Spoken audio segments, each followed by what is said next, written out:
সুধী দর্শক মণ্ডলী, আশা করি আপনারা সবাই ভালো আছেন।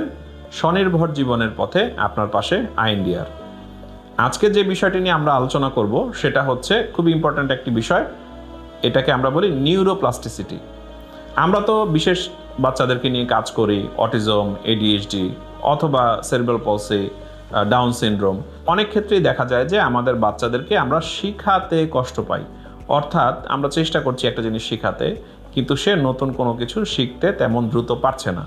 দর্শক মণ্ডলী, আমাদের ব্রেইনের একটা সক্ষমতা আছে নিউরনগুলোর। আমরা তো জানি যে আমাদের ব্রেইন সেলের একককে নিউরন বলে। তো এই নিউরনগুলোর একটা সক্ষমতা আছে নিজেদের মধ্যে নতুন কোনো তথ্য শিখলে, নতুন কোনো ইনফরমেশন গেলে, নতুন কোনো স্কিল লার্ন করলে অথবা কোনো কিছু শিখলে এই নিউরনগুলো নিজেদের মধ্যে কানেকশন ফর্ম করে। হ্যাঁ, তো এই কানেকশন ফর্ম করাকে আমরা বলি নিউরোপ্লাস্টিসিটি। অর্থাৎ নতুন কানেকশন ফর্ম হলেই কেবলমাত্র এই তথ্যগুলো আমরা ব্রেনে ধারণ করতে পারি।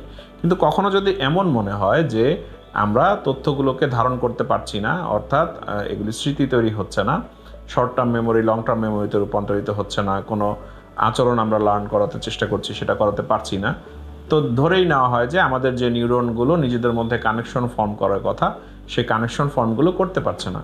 এই যে নতুন কানেকশন, নতুন তথ্য যাওয়ার পরে, নতুন স্কিল শেখার পরে অথবা নতুন যে কোনো কিছু শেখার পরে এই যে নিউরনগুলো নিজেদের মধ্যে কানেকশন তৈরি করে, এটাকে আমরা বলি নিউরোপ্লাস্টিসিটি।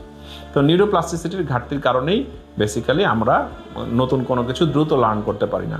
তো নিউরোপ্লাস্টিসিটির ঘাটতি যদি থেকে যায় তাহলে কি করতে হয়? সাধারণত দেখা যায় যে বিভিন্ন ধরনের অ্যাক্টিভিটি আছে, অ্যাক্টিভিটি বারবার করিয়ে করিয়ে আমরা নিউরনগুলোকে উজ্জীবিত করার চেষ্টা করি যে নতুন কানেকশন ফর্ম করার জন্য। এছাড়াও কিছু আধুনিক টেকনোলজি আছে, এগুলিকে আমরা নন ইনভেসিভ ব্রেন স্টিমুলেশন বলি। কিছু ব্রেইন পাওয়ার যেগুলি ঘাটতি থাকে, অথবা আমরা তো জানি যে আমাদের ব্রেইন হচ্ছে একটা ইলেকট্রিক ব্রেইন, অর্থাৎ এই ব্রেনের ভিতরে আপনারা তো দেখেছেন যে ইইজি করার সময় বিভিন্ন স্পাইক যাচ্ছে, বিভিন্ন ওয়েভ তৈরি হয় আমাদের ব্রেনের মধ্যে। তো এই প্রতিনিয়ত কিন্তু ইলেকট্রিসিটির আদান প্রদান হচ্ছে নিউরনগুলোর মধ্যে।